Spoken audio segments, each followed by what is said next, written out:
Welcome to my channel, or welcome back to my channel.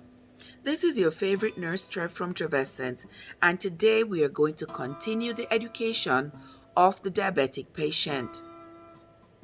Now, if you have been following me, you would have heard me tell you about the signs and symptoms of diabetes, the risk factors of diabetes, and what to expect when you go to the doctor already suspecting that you might have developed diabetes. But today, we are going to talk about a very serious complication of diabetes, and that is diabetic neuropathy. Diabetic neuropathy is nerve damage that occurs in the diabetic patient. You see, high blood sugar injures the nerves throughout the entire body of the diabetic patient.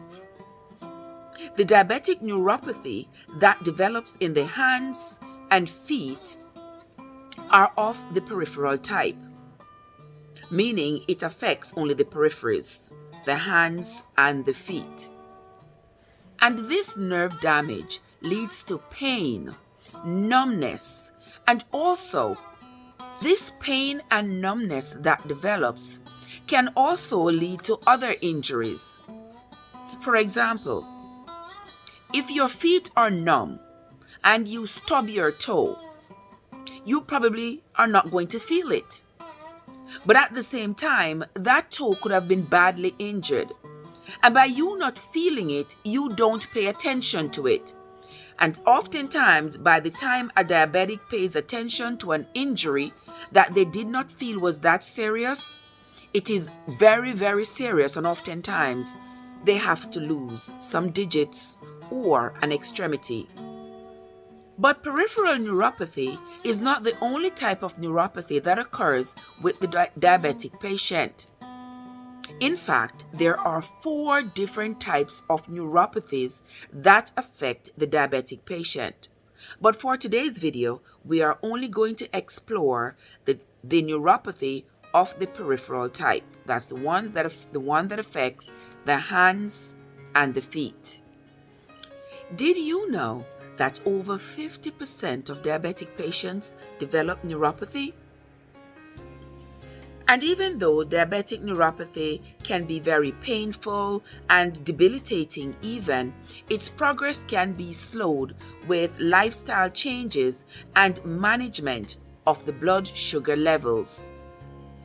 Now, of the 4 types of diabetic neuropathy, sometimes one patient can suffer from more than one type, and that increases the patient's debility. But for those who suffer from peripheral neuropathy, which is also sometimes referred to as distal symmetric peripheral neuropathy, the feet and legs are usually affected first, followed by the arms and hands. And you might wonder, why does the neuropathy affect the feet first? Now, let's examine why that could be. Now remember, the blood sugar levels, when they are too high, the nerves become damaged. Blood flow throughout the body becomes compromised. Now the body has a mechanism to ensure that the vital organs get enough blood. So what the body will do is feed the vital organs in the torso and the brain with enough blood. And then whatever is left over goes to the feet. Remember, the feet are furthest from the heart. So whenever anything is happening in the heart that is not normal, the feet will tell the story first, because the heart is going to take care of the vital organs first and then deal with the feet. If there is nothing left for the feet to get, then guess what? The feet suffer. And the symptoms that the feet experience include weakness, numbness, tingling, pain, burning, cramps. They will also develop an inability to feel pain and temperature changes. So if they stub the toe, they might feel it right away. But the pain that's going to come afterwards, they may not feel it. And that explains why they would ignore a stubbed toe until they have to get it amputated because it has developed an infection and there's nothing the doctor can do about it at that point. Also, because of the nerve damage in the feet, they may not be able to sense temperature changes. So they could be walking on hot coal and not even feel it. They might walk outside in the cold and not feel that they have gotten frostbitten. I'm going to tell you a story about a patient I had not so long ago. She's a chronic diabetic. And she was telling me a story. She said, "Nurse, I left my house with my little niece. We were going to Walmart. And when I was walking inside a Walmart, I noticed that people were looking at me, but I couldn't tell why. And my niece was there just snickering. And I'm like, child, why don't you stop acting silly?" And she said it wasn't until she was inside of the store and passed by a mirror that she realized she was not wearing shoes. And that's why her niece was laughing. Mark it, the kid was like 6 years old. She had walked out of the house, driven to Walmart, walked inside of Walmart, and still not felt that she was not wearing shoes.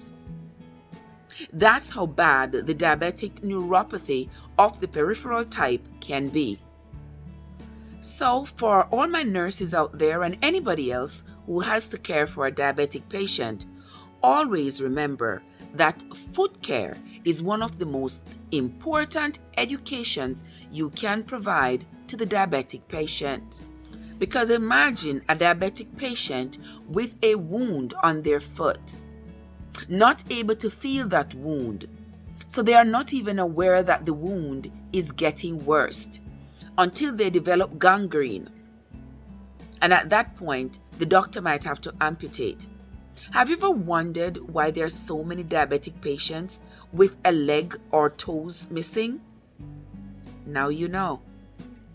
And another thing I want to emphasize, as a nurse or a caregiver for a diabetic patient, it is not recommended that you cut their toenails.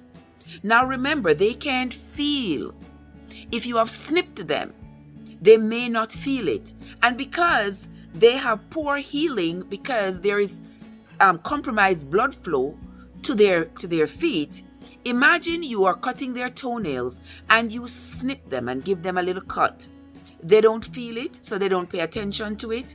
And the next thing you know, that little cut has grown into a large wound, and that patient has to lose a digit or an extremity, all because of that little snip.